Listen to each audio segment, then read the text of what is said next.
আকাশ থেকে ঝরছে রক্ত বৃষ্টি। সম্প্রতি ইরানের উপকূলে অদ্ভুত এক ঘটনা ঘটেছে, যা স্থানীয় বাসিন্দাদের সাথে সাথে বিজ্ঞানীদেরও অবাক করে দিয়েছে। এক ঝড়ের পর ইরানের এক সৈকতে এই লাল রঙের বৃষ্টি হতে দেখা যায়। অস্বাভাবিক দৃশ্যটি দেখে অনেকে একে ধ্বংসের লক্ষণ বলেছেন, আবার কেউ কেউ এর অদ্ভুত সৌন্দর্য বিস্ময় প্রকাশ করেছেন। এই ঘটনার একটি ভিডিও সোশ্যাল মিডিয়ায় দ্রুত ভাইরাল হয়েছে।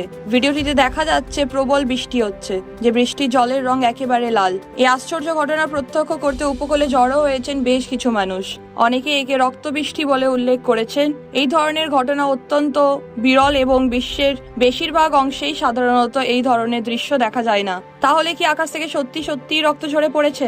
না, বিজ্ঞানীরা জানিয়েছেন ব্লাড রেন বা রক্তবৃষ্টি বিরল হলেও এটা সম্পূর্ণ প্রাকৃতিক ঘটনা। বৃষ্টির ফোঁটার রং লাল, গোলাপি বা বাদামি বলে মনে হয়। বায়ুবাহিত কণা, সাধারণত লাল মাইক্রো কণা, বৃষ্টির জলের সঙ্গে মিশে এই অবস্থা তৈরি হয়। ইরানের এই ঘটনার কারণ কি? বিজ্ঞানীরা বলেছেন সামুদ্রিক পরিবেশে যে লাল শৈবাল থাকে সেটার এই রক্ত বৃষ্টির উৎস।